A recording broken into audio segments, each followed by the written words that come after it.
आराध्या नहीं मिल रही है। इन शब्दों ने कमल के होश उड़ा दिए। कमल ने हैरानी से कहा, पर बॉस, हमें ऐसी कोई जानकारी नहीं मिली है। सिक्योरिटी ने पूरी तरह से नजर रखी थी। ऋषि गुस्से में, वो सब मुझे कुछ नहीं पता। अगले आधे घंटे में पता करो कि मेरी बीवी कहाँ है। ऋषि गुस्से में फोन काट दिया और गाड़ी में बैठकर नंदा मेंशन के लिए निकल गया। गुड़गांव ओजस के अपार्टमेंट में काम्या सारे घर को देखकर खुश हो रही थी। ओजस काम्या को देखकर मुस्कुरा रहा था। काम्या ने उस शोपीस को देखा जो उसने बहुत प्यार से अपने घर को सजाने के लिए अपनी पसंद की लिस्ट में रखा था। ओजस ने वही शोपीस उसके हॉल के बीचों बीच लगा रखा था। काम्या उसे बहुत प्यार से छू रही थी। तभी ओजस ने काम्या को पीछे से अपनी बाहों में भर लिया।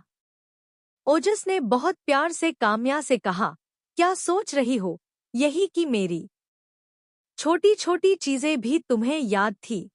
काम्या ने कहा, तुम्हारी यादें ही तो थी मेरे पास, बस उन्हीं से ये सब सजाया। इस घर में मुझे ऐसा लगता था कि तुम हमेशा मेरे पास हो। ओजस ने कहा। काम्या मुस्कुरा दी। ओजस काम्या को कमरे में ले गया। वहां काम्या अपनी बहुत सारी तस्वीरें देखती है और इतनी सारी तस्वीरें देखकर वह हैरान हो गई। ओजस मुस्कुराते हुए काम्या से कहता है, ये सारी तस्वीरें मैंने लंदन में ली थी, तुम्हें बिना बताए, तुम्हारे कैफे में। और जब तुम पास नहीं होती थी तो ये तस्वीरें ही मुझे तुम्हारी मौजूदगी का एहसास करवाती थी। काम्या ओजस को देखती है और इतना प्यार देखकर वह कसके उसके गले लग जाती है। ओजस भी काम्या को अपनी बाहों में भर लेता है। दोनों अपने प्यार के पलों को जी रहे थे कि इतने में ओजस का फोन बज गया। ओजस काम्या से अलग हुआ और अपना फोन निकालकर देखा। स्क्रीन पर ऋषि का नाम फ्लैश हो रहा था। ऋषि का फोन आना देखकर वह थोड़ा चौंक गया, पर फिर भी उसने फोन उठा लिया। ऋषि की बात सुनकर ओजस के होश उड़ गए और वह हैरानी से काम्या को देखने लगा। काम्या भी थोड़ी परेशान हो गई थी। ओजस जल्दी से फोन रखता है और घर से बाहर निकलने को होता है। काम्या उसे रोकते हुए पूछती है, क्या हुआ, कहाँ जा रहे हो? ओजस गाड़ी की चाबी लेते हुए कहता है, भाभी नहीं मिल रही है। ऋषि का फोन आया था, बहुत परेशान लग रहा है। आराध्या नहीं मिल रही है। यह सुनते ही काम्या भी परेशान हो गई और वह कहती है, मैं भी साथ चलूंगी। ओजस, ठीक है, चलो। कुछ ही देर में ओजस और काम्या की कार नंदा मेंशन के सामने थी। वे दोनों जल्दी से कार से उतरे। अंदर देखते हैं कि बड़ी माँ और प्रियंका दोनों वहीं बैठे थे और काफी परेशान नजर आ रहे थे। काम्या गई तो प्रियंका काम्या के गले लग जाती है और रोते हुए कहती है, काम्या, आराध्या नहीं मिल रही है। काम्या प्रियंका को शांत करवाने की कोशिश कर रही थी। ओजस बड़ी माँ से कहता है, बड़ी माँ, ऋषि कहाँ है? बड़ी माँ, जो खुद परेशान थी और सोफे पर बैठी हुई थी, उसने ओजस को देखकर कहा, ऋषि जब घर आया तो बहुत गुस्से में था। उसने अपने गार्ड और सिक्योरिटी पर भी बहुत गुस्सा किया कि उसने आराध्या को अकेले क्यों जाने दिया। और उसके तुरंत बाद ही कमल घर आ गया। ऋषि और कमल दोनों आउटहाउस चले गए। वे पता नहीं क्या कर रहे हैं, किसी को जाने भी नहीं दे रहे। ओजस, काम्या, तुम बड़ी माँ और प्रियंका का ध्यान रखना। मैं ऋषि से मिलकर आता हूँ।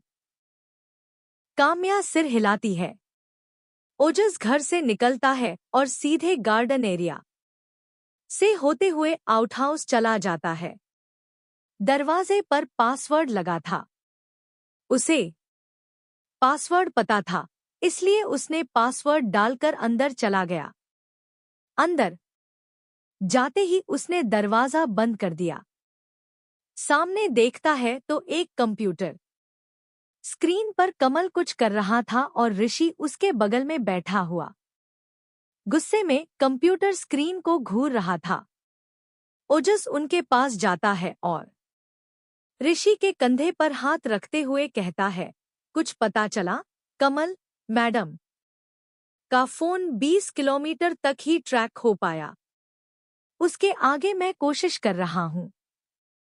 ओजस, ऋषि, ये सब अचानक कैसे? ऋषि, जो इस वक्त गुस्से में लाल हुआ पड़ा था, उसने गुस्से में कहा, अचानक नहीं हुआ है, प्लानिंग है ये सब। आराध्या को धोखे से बाहर बुलाया गया है और ये सब किसने किया है मुझे अच्छी तरह से पता है। बस मुझे ये नहीं पता था कि ये सब इतनी जल्दी हो जाएगा। ऋषि के चेहरे पर इस वक्त कुछ राज नजर आ रहे थे जो ओजस और कमल अच्छी तरह से समझ रहे थे। ऋषि अपनी जगह से खड़ा होता है और अपनी पैंट की पॉकेट में हाथ डालते हुए कहता है, शेर कुछ दिनों के लिए जंगल में नहीं दिखा तो गीदड़ ने समझा कि जंगल उसका है। ऋषि के ऐसा कहने पर कमल के चेहरे पर एक हल्की सी मुस्कान आ जाती है। ओजस की आंखों में भी चमक आ जाती है।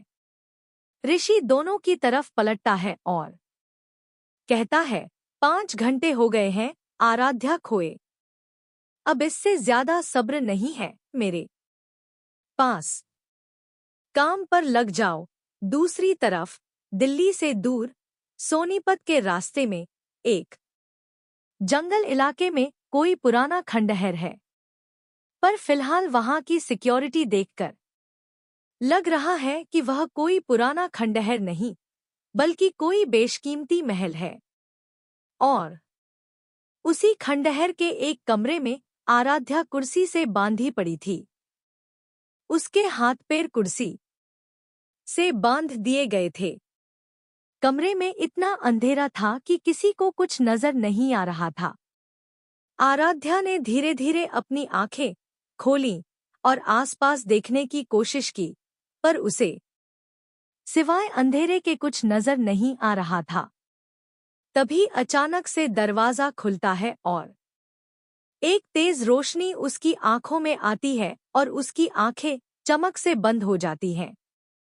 आराध्या धीरे धीरे उस रोशनी में अपनी आंखें खोलने की कोशिश करती है और अपने सामने चारों को देखकर हैरान हो जाती है। आराध्या को जब होश आता है तो वह अपने आसपास को अनजान जगह पर पाती है। इस अनजान जगह पर खुद को बांधा हुआ पाकर आराध्या की सांस फूलने लगती है। उसे याद आता है कि जब वह नंदा मेंशन पहुंची थी तो आराम से अपने कमरे में जाकर अपना सामान अनपैक कर रही थी। तभी उसके फोन में एक अनजान नंबर से एक फोटो आती है और उसके साथ एक मैसेज भी। आराध्या फोटो देखती है तो उसके चेहरे पर पसीना आने लगता है और उसकी आंखें हैरानी से बड़ी हो जाती हैं। यह ऋषि की तस्वीर थी जो किसी घायल हालत में था। उसके माथे और चेहरे से खून निकल रहा किसी घायल हालत में था। उसके माथे और चेहरे से खून निकल रहा था और नीचे मैसेज में लिखा हुआ था, आपके पति का बहुत बड़ा एक्सीडेंट हुआ है, बच पाना मुश्किल है, इसीलिए जितनी जल्दी हो सके हॉस्पिटल आ जाइए। आराध्या यह मैसेज पढ़ती है और उसके हाथ पैर कांपने लगते हैं। वह जल्दी से अपने कमरे से निकलकर हॉल की तरफ भागती है। तभी प्रियंका उसे रोकते हुए कहती है, क्या हुआ आराध्या, कहाँ जा रही हो? अभी घबराई हुई क्यों हो? आराध्या इशारे में प्रियंका को बताने की कोशिश करती है कि ऋषि का एक्सीडेंट हुआ है। प्रियंका को कुछ समझ में नहीं आ रहा था। वह कहती है, आराध्या, मुझे कुछ समझ में नहीं आ रहा। तुम एक काम करो, यहीं वेट करो, मैं चारू को लेकर आती हूँ। प्रियंका वहां से क्वार्टर की तरफ चली जाती है। आराध्या परेशान होकर हॉल में खड़ी थी। तभी पीछे से चारू आकर उसके कंधे पर हाथ रखती है और कहती है, मैडम, सर का एक्सीडेंट हो गया है और आप अभी भी यहीं खड़ी हैं? चलिए, जल्दी चलिए। सर का बहुत बड़ा एक्सीडेंट हुआ है, उनका बच पाना बहुत मुश्किल है। इस समय आराध्या कुछ भी सोचने समझने की हालत में नहीं थी, इसलिए वह चारू का हाथ पकड़ते हुए वहां से चल देती है। चारू उसे मेन डोर से चकमा देते हुए पीछे के रास्ते से ले जाती है जहां पर एक गाड़ी खड़ी थी, पर यह नंदा की गाड़ी नहीं थी। आराध्या का इस समय इस पर भी ध्यान नहीं गया। जाता भी कैसे? उसका ऋषि तो वहां पर तड़प रहा था और उससे ज्यादा तड़प आराध्या के चेहरे पर दिख रही थी। गाड़ी में बैठते ही आराध्या के मुंह पर एक रुमाल आता है और वह कुछ ही देर में बेहोश हो जाती है। चारू मुस्कुराते हुए ड्राइवर से कहती है, चलो, और इसी के साथ आराध्या अपने ख्यालों से बाहर आती है और उसे समझ में आता है कि यह सब एक बहुत बड़ा प्लान है। ऋषि का कोई एक्सीडेंट नहीं हुआ था। आराध्या अपने ख्यालों में ही थी। इतने में दरवाजा खुलता है और सामने चारू दिखती है। अपने सामने चारू को देख आराध्या हैरान रह गई। चारू अपने चेहरे पर एक मुस्कान लिए उसके सामने बहुत आराम से आ रही थी। चारू आराध्या के सामने एक कुर्सी लाती है और उस पर आराम से बैठते हुए एक पैर के ऊपर दूसरा पैर रख लेती है। आराध्या अभी भी हैरानी से चारू को देख रही थी। चारू अपने चेहरे पर एक घमंडी मुस्कान लिए कहती है, चुचुचुचु, देखो तो जरा। नंदा मेंशन में ठाठ में रहने वाली आराध्या नंदा आज कैसे मजबूर की तरह बांधी हुई है। आराध्या अभी भी हैरानी से चारू के कहे शब्दों को समझने की कोशिश कर रही थी। आराध्या के चेहरे के भाव पड़ते हुए चारू एक हंसी हंसती है और कहती है, क्या यार, मुझे इतना तो पता था कि तुम बेवकूफ हो, पर इतनी ज्यादा बेवकूफ निकलेगी यह मैंने नहीं सोचा था। आराध्या अब अपना हाथ छड़ाने की कोशिश करती है, लेकिन कर्सी में बांधे होने की वजह से आराध्या हिल तक नहीं पा रही थी। आराध्या को ऐसे स्ट्रगल करते देख चारू की हंसी और गहरी हो जाती है और वह कहती है, रस्सी जल गई पर बल नहीं गया। पर कोई बात नहीं, थोड़ी देर में तुम्हारा यह फड़फड़ाना भी बंद हो जाएगा जब तुम्हारा पति यहाँ पर जिंदगी और मौत की भीख मांग रहा होगा। ऋषि के बारे में ऐसा सुनते ही आराध्या हैरानी से चारू को देखती है। उसकी आंखों से आंसू बहने लगे थे, पर मक्कार चारू को इस बात का कोई फर्क नहीं पड़ा। अब तक आराध्या को यह तो पता चल गया था कि चारू ने उसे धोखा दिया है और उसी ने उसका किडनैप किया है, पर किस लिए यह वजह वह नहीं जानती थी और अब उसे जानना भी नहीं था। उसे सिर्फ इतना पता था कि चारू ने उसके भोलेपन का फायदा उठाया है। आराध्या के चेहरे पर आंसुओं और घबराहट के साथ साथ अब गुस्सा भी आने लगा था और वह अब भयानक नजरों से चारू को देख रही थी। चारू आराध्या के ऊपर झुकते हुए कहती है, क्या बात है? बहुत गुस्सा आ रहा है मुझ पर अगले ही पल चारू का चेहरा गुस्से में भर गया था क्योंकि आराध्या ने चारू के मुंह पर थूक दिया था। ऐसा होते ही चारू ने आराध्या को पकड़ा और उसके गाल पर जोर से एक थप्पड़ मारा। आराध्या का गाल एक तरफ झुक गया था और उसके गाल पर चारू के उंगलियों के निशान छप चुके थे। आराध्या के होंठ के किनारे से हल्का सा खून रिसने लगा था। तभी पीछे से एक आवाज आती है, तुम्हें इसे मारने के लिए किसने कहा? चारू पीछे पलटकर देखती है तो दरवाजे पर गौतम खड़ा था। आराध्या, जो अभी दर्द की वजह से अपनी आंखें बंद किए हुए थी, इस आवाज पर अपनी आंखें खोलती है और अपने सामने गौतम को देख कर और भी ज्यादा हैरान होती है। गौतम बहुत ही आराम से अंदर आता है और आराध्या को देख रहा होता है। आराध्या अब समझने की कोशिश कर रही थी कि गौतम और चारू का क्या कनेक्शन है और गौतम ने उसे क्यों किडनैप किया। गौतम उन दोनों के सामने आकर खड़ा होता है और चारू से कहता है, बाहर जाओ। चारू हैरानी से गौतम को देखते हुए कहती है, लेकिन मैं क्यों बाहर? इससे पहले कि चारू आगे कुछ कह पाती, गौतम उसे घूरते हुए कहता है, shut your mouth and get out from here. Charu, जो अभी तक गुस्से में आराध्या को घूर रही थी, वह गौतम को खा जाने वाली नजरों से देखती है और बाहर चली जाती है। चारू के बाहर जाते ही गौतम कुर्सी पर बैठता है और अपने दोनों हाथ बांधते हुए आराध्या को देखते हुए कहता है, काफी बदल गई हो। आराध्या बिना किसी भाव के गौतम को देख रही थी। गौतम ने आराध्या को ऊपर से नीचे तक देखा और अपने चेहरे पर एक तिरछी मुस्कान लिए कहा, लगता है ऋषि बहुत अच्छे से ख्याल रखता है तुम्हारा, इसीलिए पहले से ज्यादा अच्छी लग रही हो। आराध्या के हाथ पैर बांधे हुए थे, इसलिए वह कुछ बोल नहीं पा रही थी, लेकिन उसके चेहरे के एक्सप्रेशन बता रहे थे कि वह इस वक्त कितने गुस्से में है। गौतम आराम से कुर्सी पर टेक लगाते हुए बोला, देखो आराध्या, मेरा तुमसे कोई लेना देना नहीं है। मैं वैसे भी शादी तुमसे किसी मकसद के लिए कर रहा था और अपना मकसद पूरा हो जाने के बाद मैं वैसे भी तुम्हें छोड़ने वाला था।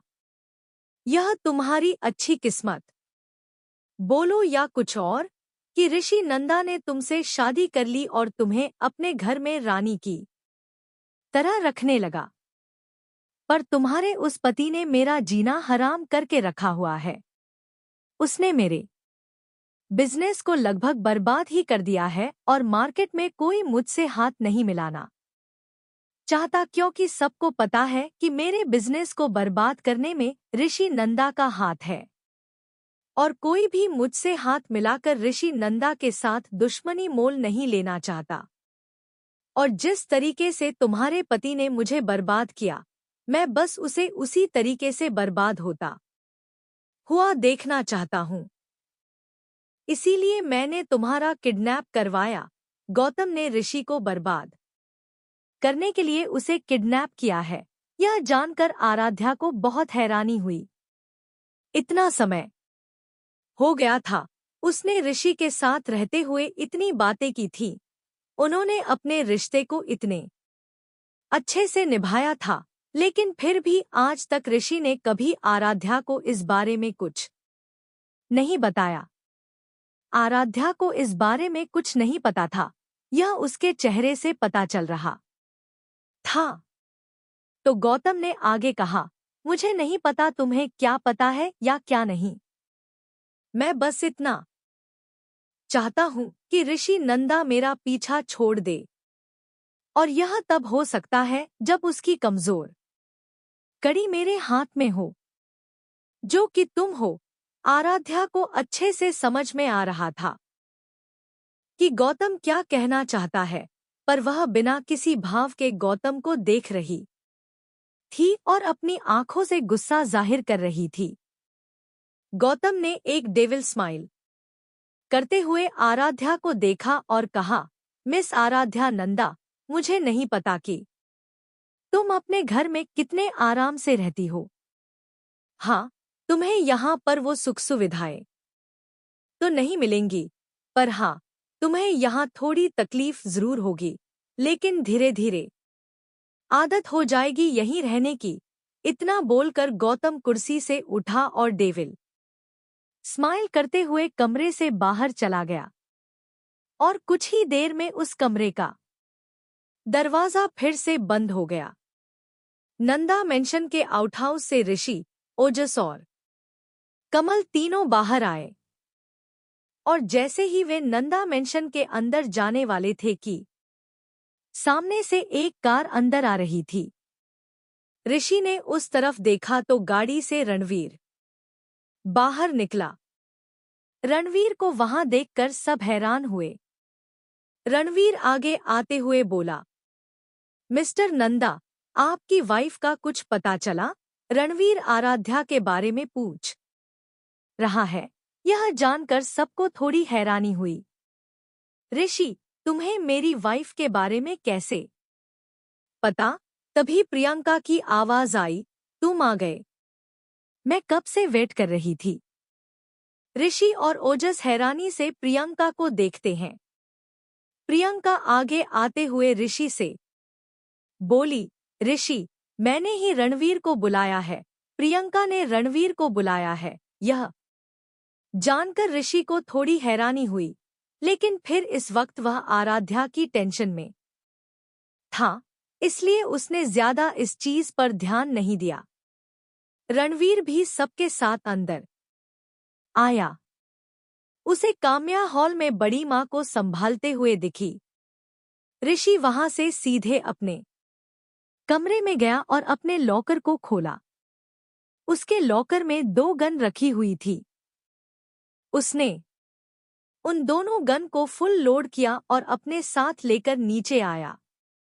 ऋषि के नीचे आते ही सब बाहर जाने वाले थे कि बड़ी माँ ने ऋषि को रोकते हुए कहा, ऋषि, मेरी बच्ची, उसे वापस ले आओ। ऋषि बड़ी माँ के गले लग गया और उनकी पीठ सहलाते हुए बोला, मैं वादा करता हूँ बड़ी माँ, आराध्या घर वापस जरूर आएगी। अब बस हौसला रखिए। ऋषि ने प्रियंका को बड़ी माँ को संभालने के लिए कहा और सबके साथ बाहर आ गया। बाहर ऋषि की सिक्योरिटी और एक जीप रेडी थी और तभी वहां पर पुलिस की गाड़ियां भी आ गई। कमिश्नर खुद आए थे ऋषि के केस पर काम करने के लिए और वह अपने साथ अपनी टीम के सबसे अच्छे ऑफिसर्स को लेकर आए थे। ऋषि ने सूरज को फोन करके मीडिया को कंट्रोल करने के लिए कहा, क्योंकि यह बात बहुत बड़ी थी और अगर यह बात बाहर आती तो ऋषि के परिवार पर भी खतरा आ सकता था और फिलहाल किसी तरह का कोई हंगामा वह नहीं चाहता था। ऋषि जीप में ड्राइविंग सीट पर बैठा, ओजस उसके बगल में बैठा। रणवीर और कमल पीछे की सीट पर बैठे। आगे पुलिस ऑफिसर की टीम जा रही थी और पीछे ऋषि के सिक्योरिटी गार्ड। कमल लैपटॉप में कुछ देखते हुए ब्लूटूथ से सबसे कनेक्ट था और धीरे धीरे यह गाड़ियों का काफिला अपनी मंजिल की ओर जा रहा था। ऋषि की आंखों में इस वक्त एक अलग ही जुनून था। उसे बस अपनी आराध्या अपनी आंखों के सामने चाहिए थी। जैसे जैसे वक्त बीत रहा था, ऋषि की धड़कन और बढ़ती जा रही थी। वह बस यही चाह रहा था कि उसके पहुंचने से पहले कुछ गलत ना हो जाए और आराध्या उसे सही सलामत मिल जाए। अगर आराध्या को कुछ होता तो वह क्या कर जाएगा, यह वह खुद भी नहीं समझ पा रहा था। उसकी ड्राइविंग बहुत ही खतरनाक तरीके से हो रही थी। ओजस और रणवीर उसकी हालत अच्छे से समझ रहे थे। अब तक राजा साहब और मिस्टर कपूर को भी आराध्या के गायब होने की खबर मिल चुकी थी। रति के मन में तो लड्डू फूट रहे थे और वह दिल से चाह रही थी कि आराध्या अब कभी वापस न आए। राजा साहब रानी माँ को लेकर नंदा मेंशन आ गए थे। पता नहीं क्यों, लेकिन उन्हें आराध्या से एक लगाव सा महसूस हो रहा था। मिस्टर कपूर और कामिनी रति को लेकर नंदा मेंशन आ गए थे। वैसे कामिनी को भी आराध्या के गायब होने से कुछ फर्क नहीं पड़ता था, लेकिन ऋषि के साथ उसके बिजनेस रिलेशन थे जिसे वह खराब नहीं करना चाहती थी। रति के लिए यह एक मौका था जिसे वह अपने हाथ से जाने नहीं देना चाहती थी। मिस्टर कपूर और कामिनी जब नंदा मेंशन पहुंचे तो काम्या बड़ी माँ के साथ लिविंग रूम में ही बैठी थी। काम्या को वहां देखकर उन दोनों का गुस्सा एक बार फिर से बढ़ गया, पर इस वक्त माहौल की नज़ाकत को समझते हुए उन्होंने ज्यादा कुछ नहीं बोला। ऋषि की ड्राइविंग और ज्यादा फास्ट होती जा रही थी, या यूं कहें कि हर गुजरते वक्त के साथ उसकी बेचैनी और ज्यादा बढ़ती जा रही थी। वे लोग वहां से सीधे पुलिस हेडक्वार्टर गए जहां कमल अपने सिस्टम को उनके कंप्यूटर से कनेक्ट करता है और कुछ अपडेट करने लगा। वहीं दूसरी तरफ खंडहर में आराध्या की घबराहट बढ़ती जा रही थी। 5 घंटे हो गए थे और अब तक वह वैसी ही बांधी हुई थी। आराध्या खुद को खोलने की बहस तक वह वैसी ही बांधी हुई थी। आराध्या खुद को खोलने की बहुत कोशिश कर रही थी और इसी खींचातानी में उसके हाथ से खून भी निकलने लगा था, लेकिन उसके हाथ नहीं खुले। फिर एक बार रूम का दरवाजा खुला। चारू अंदर आई और खाने की प्लेट आराध्या के टेबल पर रखते हुए बोली, नंदा मेंशन जैसा खाना नहीं है, पर तुम्हें जिंदा रखने लायक है।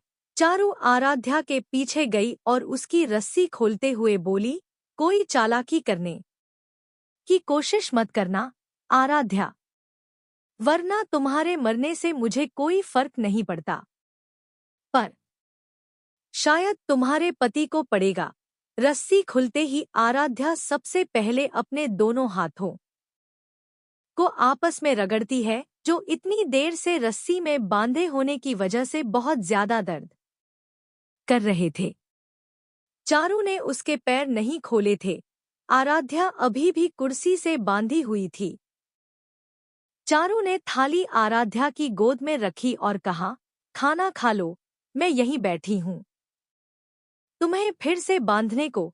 आराध्या ने एक नज़र थाली पर दी जिसमें 2 रोटियां, दाल और एक सूखी सब्जी रखी हुई थी। आराध्या ने चारू को घिन भरी नजरों से देखा और इशारे में कहा, मैं सोच भी नहीं सकती थी कि तुम ऐसा कर जाओगी। हमारे सामने तो कितना शरीफ बनने का नाटक करती थी, पर आज तुम्हारी सच्चाई जान कर मेरा इंसानों की अच्छाई पर से विश्वास उठ गया है। तुम धोखे से हमारी जिंदगी में आई और अब मेरा किडनैप कर लिया ताकि गौतम अपना काम निकलवा सके। कितने पैसे चाहिए तुम्हें? बताओ मुझे। तुम जितना मांगोगी ऋषि जी उसका दुगुना दे देंगे, पर गलत इंसान का साथ देकर तुम अपनी ही जिंदगी बर्बाद कर रही हो। चारू, जो अब तक सामने बैठी हुई अपने हाथ बांधे आराध्या के हाथों के मूवमेंट्स को समझ रही थी, उसका चेहरा भावहीन था। चारू, अगर पैसों के लिए ही काम करना होता तो मैं तुम्हारी केयरटेकर बनी रहती। सैलरी तो अच्छी मिल रही थी मुझे, पर मैंने यह सब पैसों के लिए नहीं किया, गौतम के लिए किया है। क्योंकि मैं गौतम से प्यार करती हूँ और उसके लिए कुछ भी कर सकती हूँ। मैं सिर्फ गौतम के कहने पर तुम लोगों की जिंदगी में आई थी और उसी के फायदे के लिए तुम्हारा किडनैप भी किया। मौका तो हम लोग कब से तलाश कर रहे थे, पर तुम्हें किडनैप करना कोई मामूली बात नहीं थी, इसलिए इतना टाइम लगा। गौतम बहुत पहले ही तुम्हें किडनैप कर लेता और उसका काम निकल जाने के बाद मैं तुम्हें जान से मार देती। आराध्या हैरानी से चारू को देख रही थी। जिंदगी ने उस पर कम सितम नहीं किए थे। जो उससे नफरत करने वालों में 2 और नाम शामिल थे।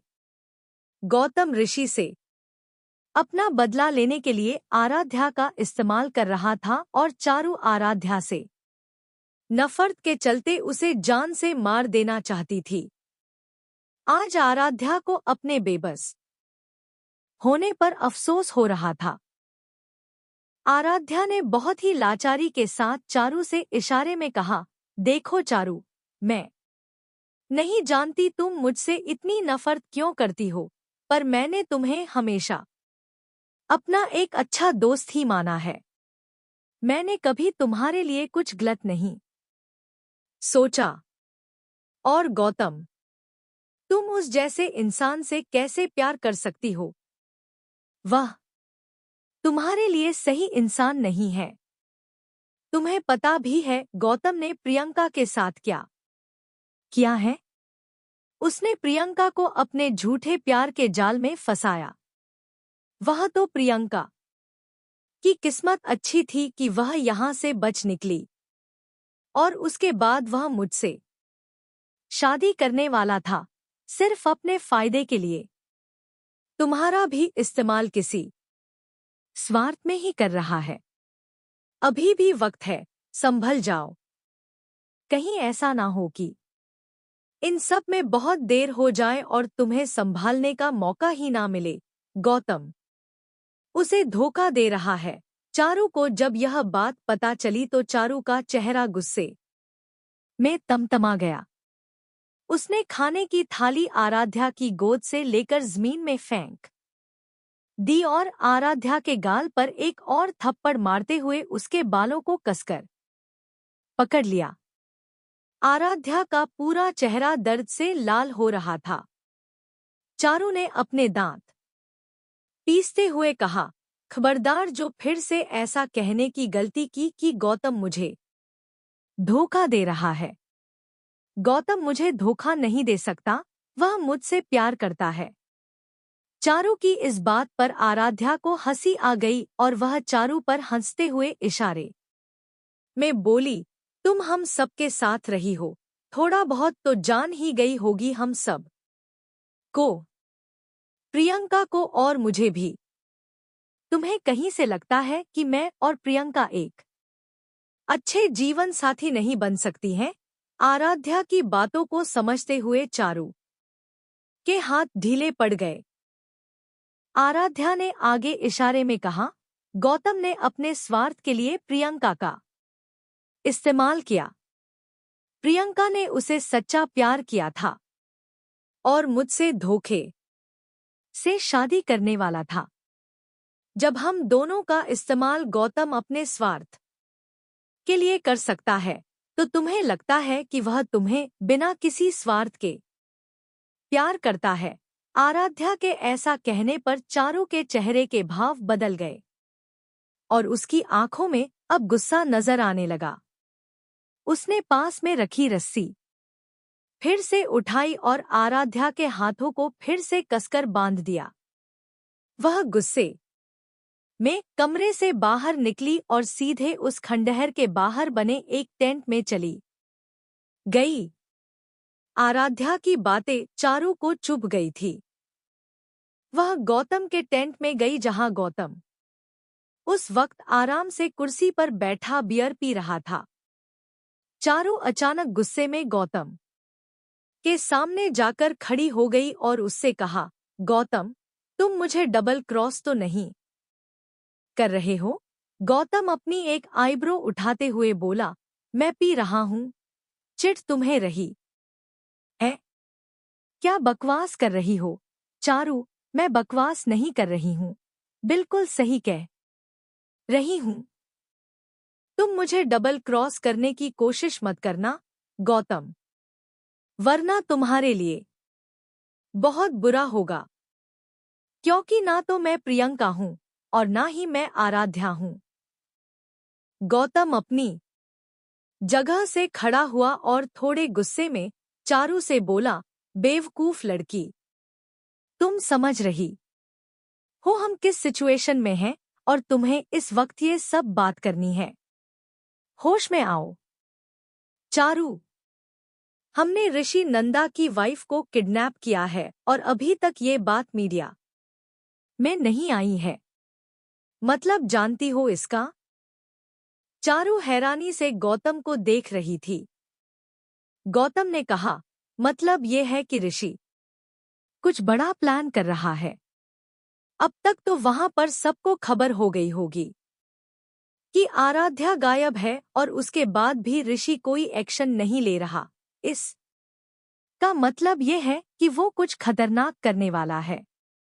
और ये जो शांति है ना, तूफान से पहले की शांति है। इसीलिए फालतू चीजों पर अपना दिमाग मत लगाओ, काम पर ध्यान दो। चारों के मन में अब जाकर थोड़ी तसल्ली हुई और उसने अपने चेहरे के भाव नॉर्मल किए। वह गौतम का हाथ पकड़ते हुए बोली, गौतम, एक बार सब कुछ ठीक हो जाएगा, उसके बाद हम नॉर्मल जिंदगी जिएंगे ना? उसके बाद तुम कोई गलत काम नहीं करोगे ना? और हम दोनों एक हैप्पी फैमिली की तरह। चारू आगे कुछ कहती कि गौतम ने चारू का हाथ झटकते हुए कहा, मैं तुमसे पहले भी कह चुका हूं, मुझे फैमिली में कोई इंटरेस्ट नहीं है और तुम सिर्फ मेरी बेड पार्टनर हो, लाइफ पार्टनर नहीं। जब तक तुम मेरी इंटरेस्ट हो, तुम साथ हो। इसके अलावा मुझसे कोई उम्मीद मत रखना। और हाँ, ऋषि नंदा इससे पहले कुछ करें, उससे बात करो। जल्दी से पेपर बनवाओ, उसमें मुझे आराध्या के साइन चाहिए। ऋषि अपना बहुत बड़ा शेयर होल्डर आराध्या को बनाया हुआ है। अगर आराध्या वो सारे शेयर हमारे नाम ट्रांसफर कर देगी तो ऋषि की कंपनी रातों रात बर्बाद हो जाएगी। चारू के चेहरे पर इस वक्त कोई भाव नहीं थे। वह बस गौतम के कहे शब्दों को समझने की कोशिश कर रही थी। वह बस उसकी बेड पार्टनर है।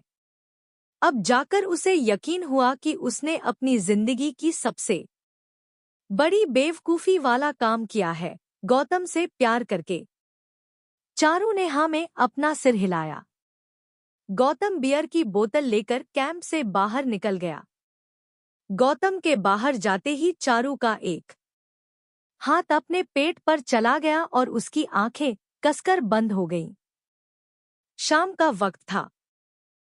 आराध्या अभी भी वैसे ही बांधी हुई थी। उसके हाथ और पैर लाल हो गए थे और उनमें से खून भी रिसने लगा था। आराध्या ने इतनी बार खुद को खोलने की कोशिश की, पर वह आजाद नहीं हो सकी और अब तो उसकी हालत भी नहीं थी खुद को हिलाने की। चारू ने उसके दोनों गालों पर थप्पड़ मारे थे, जिस वजह से उसके दोनों गाल सूज गए थे और हाथ पैर बांधे होने की वजह से और ज्यादा दर्द कर रहे थे। रूम का दरवाजा एक बार फिर से खुला। आराध्या अपनी अब खुली आंखों से बाहर देख रही थी। इस वक्त चारू और गौतम दोनों ही अंदर आए। गौतम के हाथ में एक डॉक्यूमेंट था। उसने उस डॉक्यूमेंट को टेबल पर रखा और उसके ऊपर गन रखते हुए चारू से कहा, हाथ खोलो इसके ताकि ये साइन कर सके। चारू ने आराध्या के हाथ खोल दिए। आराध्या धीरे धीरे अपने हाथों को आगे लाई। उसके हाथ बुरी तरह से लाल हो गए थे, उनमें खून सन चुका था और उसके हाथ बहुत देर तक बांधे होने की वजह से सुन्न भी पड़ गए थे। गौतम ने डॉक्यूमेंट थोड़ा सा आराध्या की तरफ सरकाते हुए कहा, साइन करो। आराध्या ने एक नज़र उन पेपर्स को देखा। ये उन शेयर्स के पेपर थे जो आराध्या के नाम थे और नॉमिनी में गौतम का नाम था। आराध्या ने एक नज़र गौतम और चारू को देखा और फिर अपना सिर ना में हिला दिया। आराध्या के ऐसा करने पर गौतम को गुस्सा आ गया और उसने कहा, तुम्हारी जिंदगी इस वक्त मेरे भरोसे है। इससे पहले कि मैं तुम्हें तुम्हारी जिंदगी से आजाद कर दूं, चुपचाप साइन कर दो। आराध्या ने बहुत मुश्किल से अपना हाथ आगे बढ़ाया और उस पेन और पेपर को उठा लिया। ऐसा होते ही गौतम के चेहरे पर मुस्कान आ गई। अगले ही पल उसका चेहरा गुस्से में भर गया क्योंकि आराध्या ने उस पेपर के 2 टुकड़े कर दिए थे। चारू ने आगे बढ़कर आराध्या के गाल पर एक और थप्पड़ जड़ा। पर अब शायद गौतम के सब्र की इंतहा हो गई थी।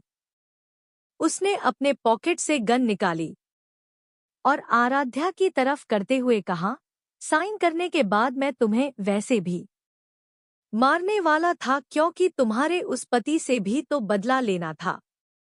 पर मुझे लगता है तुम्हें ऐसे ही मरना मंजूर है। जो गिनी चुनी सांसें मिली थी अब वो भी नहीं रहेंगी।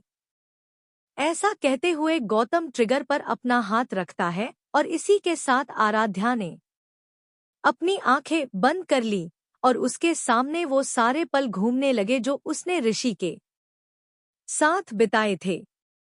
ऋषि का उसकी शादी में आना और उसके साथ शादी करना, शादी के बाद भी उसका आराध्या को अपनाना, उसकी ऋषि से दोस्ती होना और धीरे धीरे एक दूसरे को जानते हुए उसका ऋषि की तरफ आकर्षित होना और फिर अपने दिल में ऋषि का प्यार लिए आराध्या ने अपने मन में कहा, माता रानी, अगर मेरा अंत ऐसे ही है तो यही सही। पर अगर मैंने कभी सच्चे मन से आपकी भक्ति की हो तो मुझे बस आपसे यही आशीर्वाद चाहिए कि मुझे हर जन्म में ऋषि जी ही जीवन साथी के रूप में मिले। और इसी के साथ एक गनशॉट की आवाज आई। आराध्या आंखें बंद करके अपने और ऋषि के गुजरे हुए पलों को अपने सामने चलता हुआ देख रही थी। उसने मन में कहा, ऋषि जी, अगर आपका और मेरा साथ यहीं तक था तो यही सही। पर जितना वक्त आपके साथ बिताया है उसमें मैंने यही जाना है कि आप एक बहुत अच्छे इंसान हैं और मैं अपने आने वाली हर जिंदगी में आप ही को पति के रूप में देखना चाहती हूँ। अगर मुझे थोड़ी और मोहलत मिलती और आप मेरे सामने होते तो मैं आपसे जरूर कहती, मुझे आपसे प्यार है, पर शायद हमारा बिछड़ना इसी तरह से लिखा था। अलविदा ऋषि जी। तभी वहां पर गोली चलने की आवाज आई। आराध्या कसके अपनी आंखें बंद कर ली और एक चीख के साथ उसकी आंखें खुल गईं। अपने सामने देख आराध्या की आंखें हैरानी से फटी की फटी रह गईं। गौतम की बाजू से खून निकल रहा था और वह दर्द में तड़प रहा था। गौतम की बाजू में गोली लगी थी और वह जमीन पर गिर गया, दर्द में तड़प रहा था। गौतम की चीख निकल रही थी और चारू उसे संभाल रही थी। गौतम ने जो बंदूक पकड़ी हुई थी वह नीचे जमीन में गिर गई थी। आराध्या हैरानी से दरवाजे की तरफ देखती है तो सामने ऋषि खड़ा था और उसके हाथ में गन थी। आराध्या हैरानी से ऋषि को देख रही थी और ऋषि गुस्से में गौतम और चारू को घूर रहा था। अब गौतम के चेहरे पर डर साफ नजर आ रहा था क्योंकि ऋषि नंदा उसके सामने खड़ा था। गौतम और चारू को यकीन ही नहीं हो रहा था कि ऋषि उन तक पहुंच गया है। बाहर से गोलियां चलने की आवाज आ रही थी। ऋषि एक कदम अंदर रखा, गोलियां चलने की आवाज आ रही थी। ऋषि एक कदम अंदर रखा, तभी पीछे से रणवीर और ओजस आ गए। आराध्या ऋषि को देखकर बहुत खुश थी और ऋषि भी आराध्या के पास आया। रणवीर आगे आया और आराध्या की रस्सी खोल दी। ऋषि आराध्या के चेहरे को देखता है जो इस वक्त आंसुओं से भीगा हुआ था। ऋषि धीरे से अपना हाथ उठाया और आराध्या के गालों को छुआ। ऋषि का एहसास पाते ही आराध्या की आंखें बंद हो गईं, लेकिन ऋषि की नसें उभर आईं। आराध्या के गालों पर थप्पड़ के निशान थे। आराध्या को फूलों से परेशानी होती है। ऋषि ने नंदा मेंशन से सारे फूल हटवा दिए थे और वह खुद आराध्या को फूलों की तरह रखता है और उसके चेहरे पर चोट के निशान। यह ऋषि कैसे बर्दाश्त कर सकता है? उसने आराध्या को बाजू से पकड़ा और एकाएक अपने सीने से लगा लिया और ऋषि की धड़कनें महसूस होते ही आराध्या फूट फूट कर रोने लगी। उसके सामने थोड़ी देर पहले का मंजर आ गया जब गौतम ने उस पर गन पॉइंट किया था। ऐसा लग रहा था जैसे यह उसका आखिरी समय है। आज के बाद वह ऋषि से कभी नहीं मिल पाएगी, पर वह ऋषि की बाहों में है। इस एहसास के साथ ही आराध्या के दिल में बसा उसका सारा प्यार आंसुओं से दिखने लगा था। उसने ऋषि को कस के अपनी बाहों में जकड़ लिया और ऋषि भी उसे कस के गले लगाए खड़ा था, जैसे अभी अपने अंदर समा लेगा। ओजस और रणवीर ने चारू और गौतम को पकड़ रखा था और ऋषि और आराध्या को देखकर उनके चेहरों पर भी एक मुस्कान आ गई। ऋषि आराध्या को खुद से अलग करता है और उसका चेहरा अपने हाथों में भरते हुए कहता है, तुम ठीक तो हो ना? आराध्या के चेहरे पर एक छोटी सी मुस्कान आ गई और उसने हाँ में अपना सिर हिलाया। ऋषि आराध्या को साइड में एक कुर्सी पर बिठाता है और गौतम की तरफ देखते हुए गुस्से में कहता है, अगर असली मर्द होते तो सामने से वार करते हैं, औरतों का सहारा लेकर पीठ पीछे हमला करने वाले गीदड़ होते हैं। मैंने तुमसे दुश्मनी सामने से मोल ली थी, पर तुमने हमेशा अपने फायदे के लिए औरतों का ही इस्तेमाल किया है। पहले प्रियंका, फिर आराध्या और फिर। ऐसा कहते हुए ऋषि चारू को देख रहा था। ऋषि की नजरों की तपिश पाते ही चारू डर गई और ऋषि ने अपने दोनों हाथ बांधते हुए चारू को देखकर कहा, मिस चारू अवस्थी, तुम खुद को जितनी इंटेलिजेंट समझती हो ना, उतनी ही बेवकूफ हो, क्योंकि तुम गौतम के साथ रहकर भी उसकी चाल नहीं समझ पाई। गौतम तुम्हें पहले दिन से यूज कर रहा है और तुम उसके लिए यूज हो रही हो। वह एक वुमेनाइजर है, उसके लिए लड़कियों का कोई मोल नहीं। चलो, इसकी तो फितरत ही यही है, पर तुम भी इसकी चाल में फंस गई। नंदा मेंशन आने से पहले एक बार भी नहीं सोचा कि इसके चाल में फंसकर तुम्हारा क्या हश्र हो सकता है। ऋषि के ऐसा कहने पर चारू हैरानी से ऋषि को देखती है तो ऋषि अपने चेहरे पर एक तिरछी मुस्कान लिए चारू से कहता है, काबिलियत है तुम में, इसीलिए आराध्या की केयरटेकर बनने दिया, पर मैं बेवकूफ नहीं हूँ। नंदा मेंशन के आसपास कोई आवारा कुत्ता भी आ जाता है तो उसकी जन्म कुंडली निकाली जाती है। यहाँ तो बात मेरी वाइफ की केयरटेकर की थी। तुम्हें लगता है मैं किसी को भी अपने घर में आने दूंगा? गौतम हैरानी से ऋषि को देखता है और अपने दर्द को संभालते हुए ऋषि से कहता है, तुम जानते थे कि चारू मेरा भेजा हुआ एक मोहरा है? ओजस पहले दिन से ही पता था। चारू ओजस की तरफ देखती है और कहती है, अगर मेरे बारे में पहले दिन से ही पता था तो मुझे इतने समय तक वहां रहने क्यों दिया और मेरे खिलाफ कोई एक्शन क्यों नहीं लिया? ऋषि, क्योंकि अगर हम तुम्हारी पोल पहले दिन ही खोल देते तो गौतम तक कैसे पहुंचते, और गौतम ने जो इतने सारे गैरकानूनी काम किए हैं उसकी जानकारी कैसे निकालते। ऋषि के ऐसा कहने पर गौतम और चारू दोनों के होश उड़ गए थे। ओजस चारू और गौतम की तरफ देखते हुए कहता है, वैसे देखा जाए तो मिस चारू, नंदा मेंशन में रहकर आप गौतम के लिए काम नहीं कर रही थी, बल्कि वहां रहकर ऋषि आपको गौतम के खिलाफ इस्तेमाल कर रहा था। इससे पहले कि गौतम कुछ समझ पाता, कमल अपना टैब लेकर अंदर आया। ऋषि कमल को इशारा करता है तो कमल अपने टैब में कुछ वीडियो प्ले करके गौतम की तरफ कर देता है, और वीडियो चलते ही गौतम की जान सूखने को हो रही थी। गौतम स्क्रीन पर देख रहा था कि पूरे इंडिया में उसके जितने भी इल्लीगल अड्डे हैं, सब पर पुलिस का छापा लग चुका है। गौतम के होश उड़ चुके थे।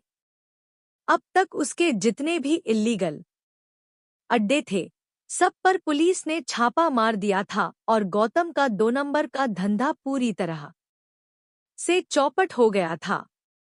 अब गौतम को उस गोली के दर्द से ज्यादा दर्द यह वीडियो देखकर हो रहा था। वह हैरानी से ऋषि की तरफ देख रहा था तो ऋषि के चेहरे पर एक घमंड की मुस्कान थी और वह गौतम के सामने आकर खड़े होते हुए कहता है, गीदड़ को हमेशा यही भ्रम रहता है कि जंगल का राजा वह है और इसीलिए वह बेखौफ शिकार के लिए निकलता है, पर गीदड़ यह भूल जाता है कि शेर रहता जरूर गुफा में है, पर उसकी नजर पूरे जंगल पर होती है।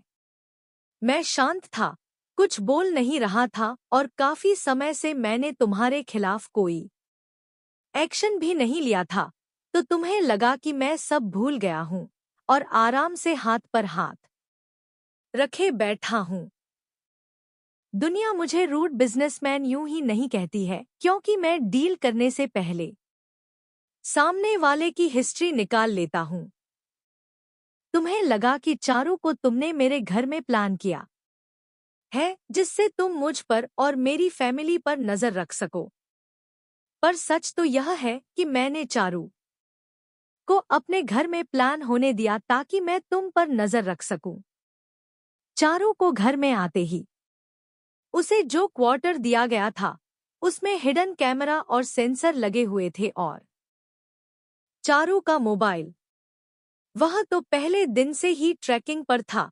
उसके बाद ऋषि चारू को देखकर कहता है, तुम्हें याद है मिस चारू, जब आराध्या के एग्जाम खत्म हुए थे तो मैंने तुम्हें खुश होकर एक वॉच गिफ्ट की थी, क्योंकि तुमने आराध्या के प्रोजेक्ट में और उसके एग्जाम में काफी मदद की थी।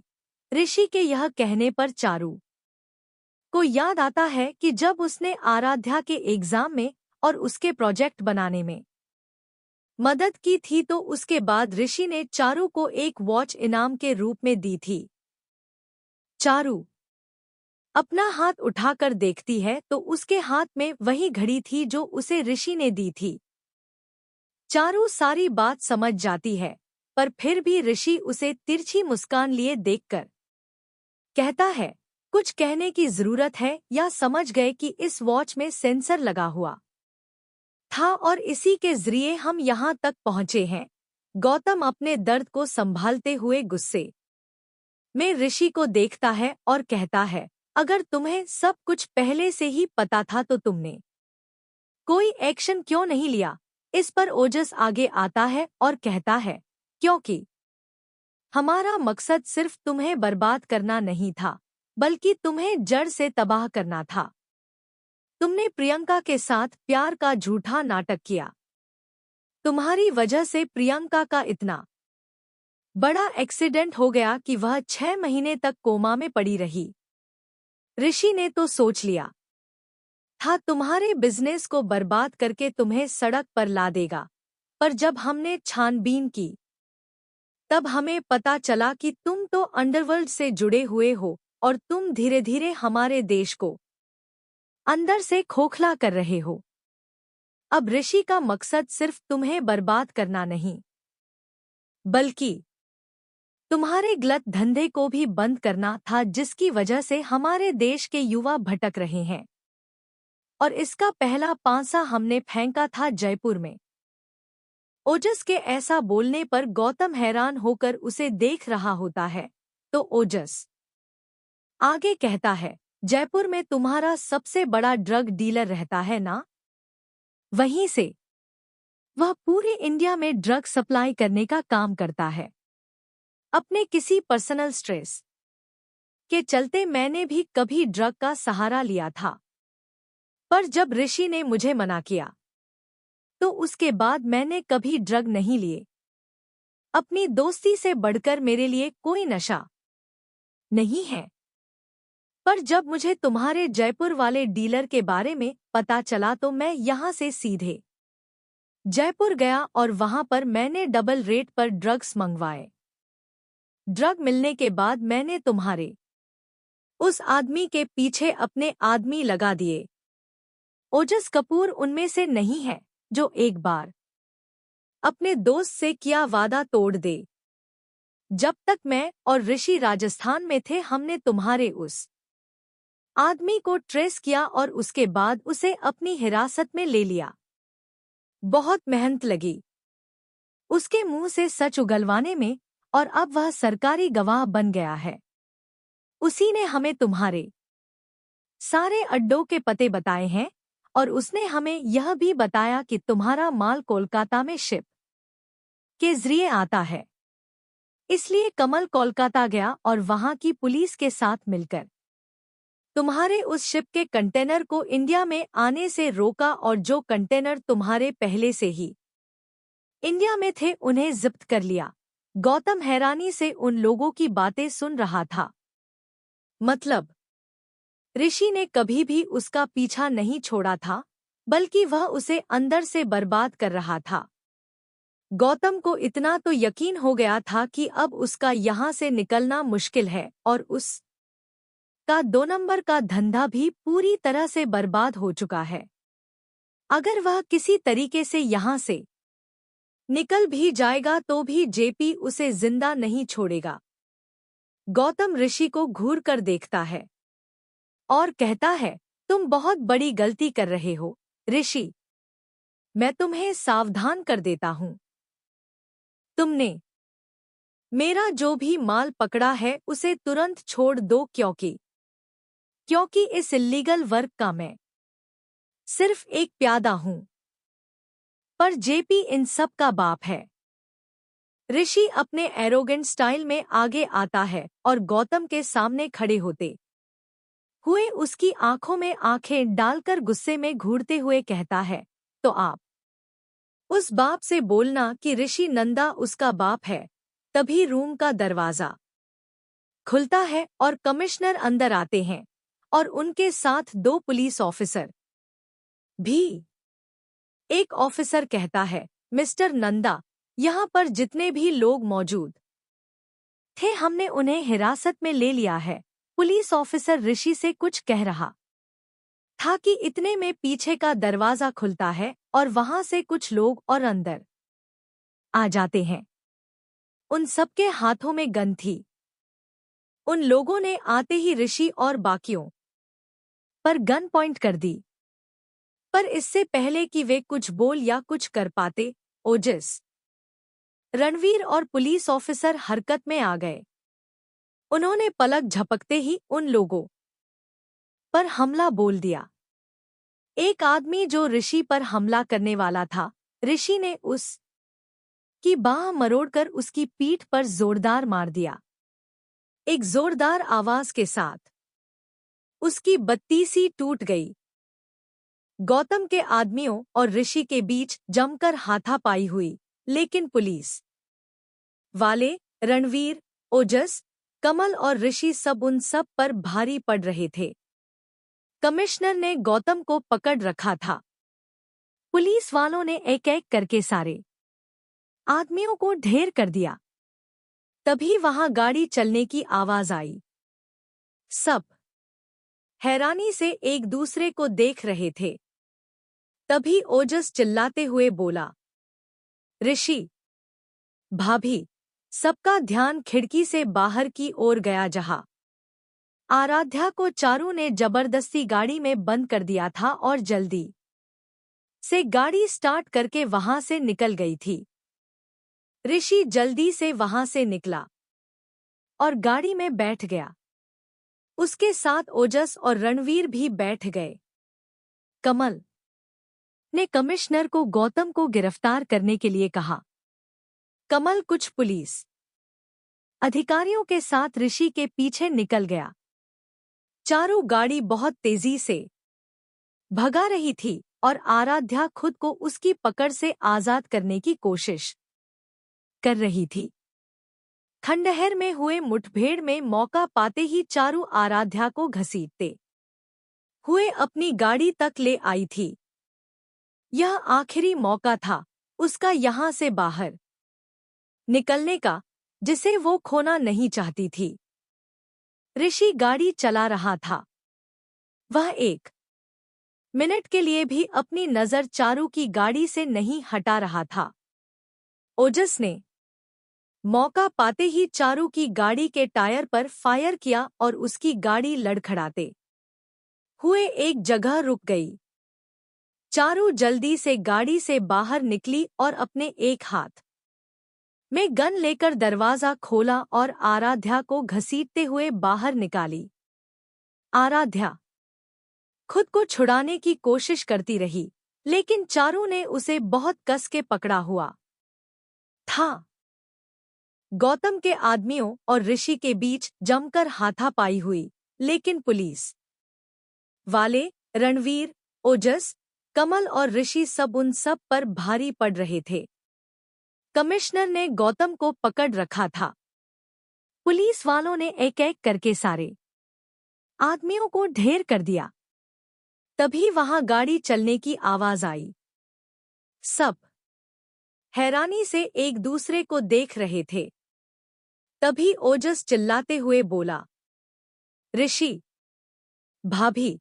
सबका ध्यान खिड़की से बाहर की ओर गया जहां आराध्या को चारू ने जबरदस्ती गाड़ी में बंद कर दिया था और जल्दी से गाड़ी स्टार्ट करके वहां से निकल गई थी। ऋषि जल्दी से वहां से निकला और गाड़ी में बैठ गया। उसके साथ ओजस और रणवीर भी बैठ गए। कमल ने कमिश्नर को गौतम को गिरफ्तार करने के लिए कहा। कमल कुछ पुलिस अधिकारियों के साथ ऋषि के पीछे निकल गया। चारू गाड़ी बहुत तेजी से भगा रही थी और आराध्या खुद को उसकी पकड़ से आजाद करने की कोशिश कर रही थी। खंडहर में हुए मुठभेड़ में मौका पाते ही चारू आराध्या को घसीटते हुए अपनी गाड़ी तक ले आई थी। यह आखिरी मौका था उसका यहां से बाहर निकलने का, जिसे वो खोना नहीं चाहती थी। ऋषि गाड़ी चला रहा था। वह एक मिनट के लिए भी अपनी नजर चारू की गाड़ी से नहीं हटा रहा था। ओजस ने मौका पाते ही चारू की गाड़ी के टायर पर फायर किया और उसकी गाड़ी लड़खड़ाते हुए एक जगह रुक गई। चारू जल्दी से गाड़ी से बाहर निकली और अपने एक हाथ में गन लेकर दरवाजा खोला और आराध्या को घसीटते हुए बाहर निकाली। आराध्या खुद को छुड़ाने की कोशिश करती रही, लेकिन चारू ने उसे बहुत कस के पकड़ा हुआ था। ऋषि जोर से चिल्लाया। आराध्या, ओजस और रणवीर भी बहुत हैरान थे। उन्हें यकीन ही नहीं हुआ कि चारू ऐसा कुछ कर जाएगी। वह सच में आराध्या को लेकर नदी में कूद गई थी। ऋषि जड़ हो गया था। उसी एक पल के लिए ऋषि को ऐसा लगा जैसे उसकी दुनिया खत्म हो गई। ओजस और रणवीर ने ऋषि को आजू-बाजू से पकड़ लिया। ऋषि खुद को उनकी पकड़ से आजाद करने की कोशिश करने लगा। तभी उनके कानों में एक गूंगी गूंगी सी आवाज आई, माँ। अनन्नननन। आओ हो। इस आवाज के साथ सबकी आंखों में चमक आ गई और सब उस खाई की तरफ देखने लगे। सबकी आंखें हैरानी से बड़ी हो गईं, क्योंकि आराध्या एक टहनी से लटकी हुई थी। चारू आसपास दिखाई नहीं दे रही थी, पर आराध्या ने उस टहनी को पकड़ा हुआ था, पर वह टहनी कभी भी टूट सकती थी। तभी वहां पर अधिकारी आ गए। उन्होंने आराध्या को वैसे देखा तो जल्दी से हरकत में आ गए। वे जल्दी से जीप से रस्सी लेकर आए और एक अधिकारी अपनी कमर पर रस्सी बांधकर रेस्क्यू में लग गया। ऋषि ऊपर था, लेकिन उसकी सांस अटकी हुई थी। जब तक वह आराध्या को अपने सामने नहीं देख लेता, उसे चैन नहीं मिलने वाला था। आराध्या धीरे धीरे हिम्मत हार रही थी, उसका हाथ भी फिसल रहा था। ऊपर से रणवीर, ओजस और ऋषि सब उसे बस थोड़ा और इंतजार करने के लिए कह रहे थे। आराध्या की हालत बुरी हो रही थी। वह जोर जोर से सांस ले रही थी और उसका हाथ कभी भी छूट सकता था। ऋषि, आराध्या, प्लीज थोड़ा सा सब्र रखो, तुम्हें कुछ नहीं होगा। आराध्या धीरे धीरे बेहोश होने को थी, लेकिन ऋषि की आवाज उसे होश में रखने की कोशिश कर रही थी। पुलिस अधिकारी की रेस्क्यू टीम धीरे धीरे आराध्या के पास पहुंची और इससे पहले कि आराध्या बेहोश होती, अधिकारी लपक के आराध्या का हाथ पकड़ लेता है। और ऐसा होते ही ऋषि, ओजस और रणवीर सबकी सांस में सांस आई। पुलिस की टीम धीरे धीरे रेस्क्यू टीम के अधिकारी को ऊपर ले जा रही थी और अधिकारी आराध्या का हाथ पकड़े हुए खींचते हुए ऊपर आ रहा था। ऊपर पहुंचते ही रणवीर, ओजस और ऋषि उस तरफ भागे जहां आराध्या आई। आराध्या के खड़े होते ही ऋषि जल्दी से आराध्या के पास गया और उसे अपने सीने से लगा लिया। और ऋषि का एहसास पाते ही आराध्या की आंखें बंद हो गईं। आराध्या को बेहोश होते देख ऋषि घबरा गया, पर ओजस उसके कंधे पर हाथ रखते हुए बोला, डर मत। इन सब की वजह से भाभी बहुत ज्यादा घबरा गई है, इसलिए बेहोश हो गई है। हमें जल्द से जल्द हॉस्पिटल जाना होगा। ऋषि हाँ में सिर हिलाया और आराध्या को अपनी गोद में लेते हुए गाड़ी के पास आया। रणवीर जल्दी से बैक डोर का गेट ओपन किया। ऋषि आराध्या को लेकर अंदर बैठ गया। ओजस गाड़ी चला रहा था, तो रणवीर हॉस्पिटल में सबको इन्फॉर्म कर दिया कि वे रेडी रहें। ऋषि इस वक्त रूम के बाहर खड़ा था। अंदर डॉक्टर और नर्स आराध्या का ट्रीटमेंट कर रहे थे।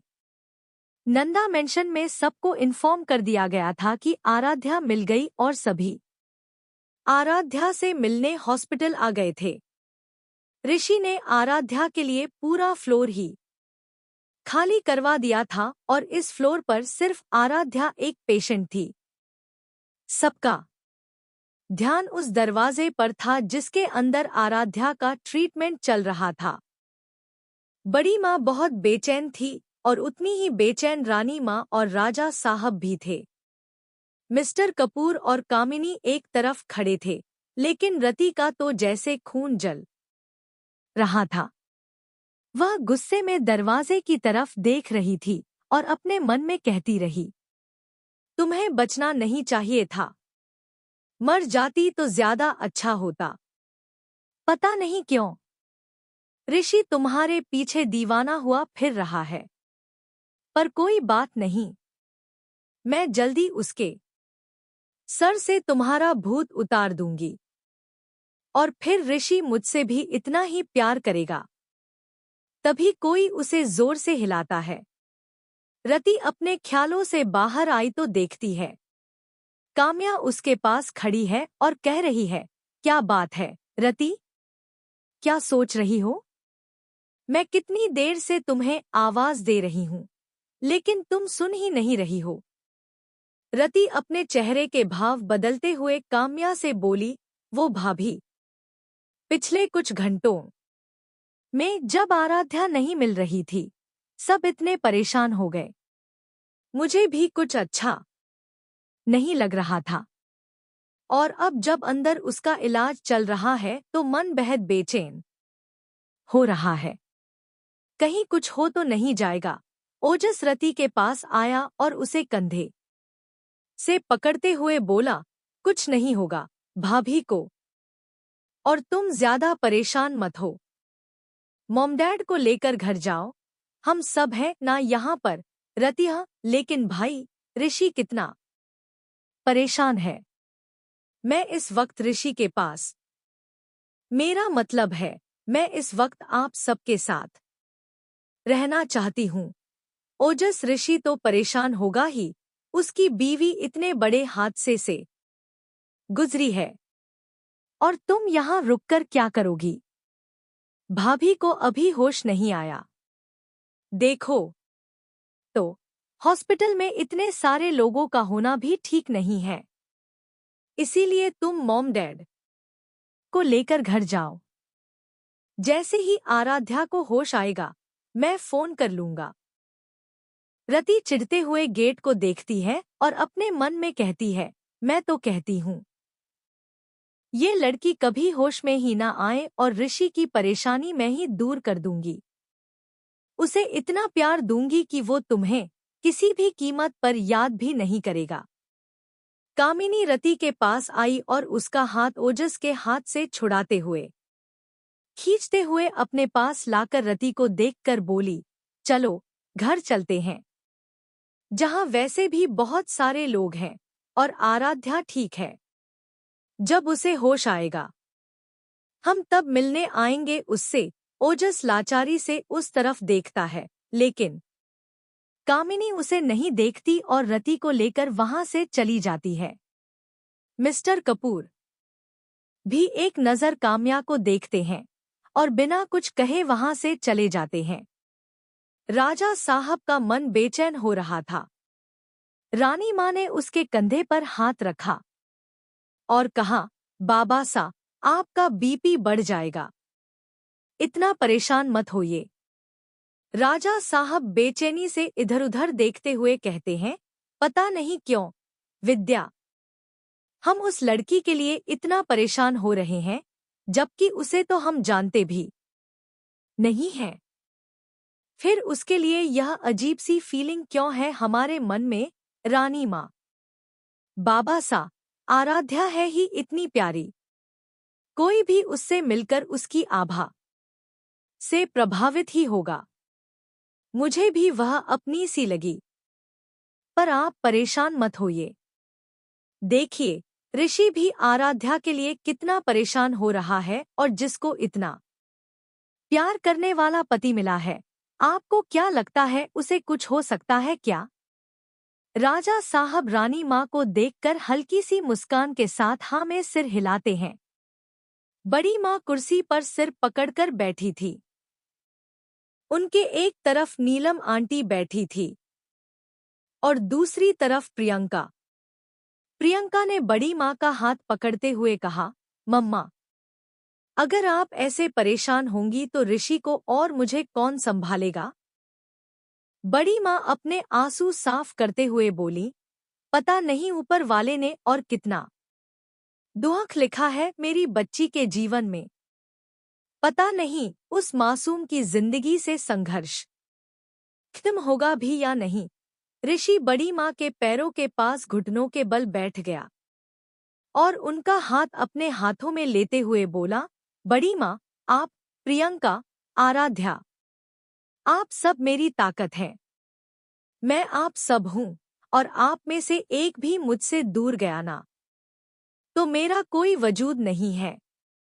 आपको लगता है कि मैं अपनी ताकत को खुद से दूर जाने दूंगा? क्या इतना ही भरोसा है आपको अपने ऋषि पर। बड़ी माँ प्यार से ऋषि के सर पर हाथ फेरती हैं और हाँ में सिर हिलाती हैं। ऋषि मुस्कुराते हुए बड़ी माँ का हाथ कस के पकड़ता है और कहता है, तो बस विश्वास रखिए मुझ पर, मैं आराध्या को कुछ नहीं होने दूंगा।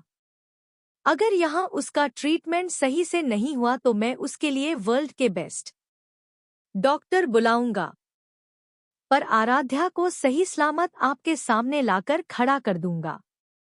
ऋषि के यह कहने पर बड़ी माँ के मन में चल रही हलचल थोड़ी कम होती है और वह ऋषि का चेहरा पकड़ते हुए उसके माथे पर प्यार से चूम लेती है। बड़ी माँ, मेरे बच्चों की खुशियों को किसी की नजर लग गई है। एक बार मेरी आराध्या ठीक होकर घर आ जाए, फिर देखना, 1 मिनट के लिए भी तुम सबको अपनी नजरों से दूर नहीं जाने दूंगी। बड़ी माँ की इस बात पर ऋषि मुस्कुरा देता है। तभी रूम का दरवाजा खुलता है और एक ईमानदार डॉक्टर और एक नर्स बाहर आती है। डॉक्टर को देखकर ऋषि जल्दी से उनके पास जाता है, साथ में ओजस और रणवीर भी। ऋषि, डॉक्टर, मेरी वाइफ। डॉक्टर अपना मास्क हटाते हुए कहती है, डोंट वरी मिस्टर नंदा, आपकी वाइफ बिल्कुल ठीक है। उन्हें थोड़ी बहुत चोट हाथ और पैरों पर आई है,